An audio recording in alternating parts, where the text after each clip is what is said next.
আসসালামু আলাইকুম। আজকে আমরা জানবো সাইনাস কি এবং সাইনোসাইটিস কখন বলা হয়।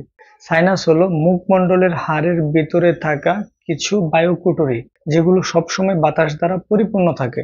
এই বায়ুকুঠুরিগুলো ছোট ছোট নালীর মাধ্যমে নাকের নাসিকার সাথে যুক্ত থাকে। যখন এই নাসিকাগুলো বিভিন্ন কারণে ব্লক হয়ে বাতাস চলাচলে সমস্যা প্রদান করে তখনই মূলত এটাকে সাইনোসাইটিস বলা হয়।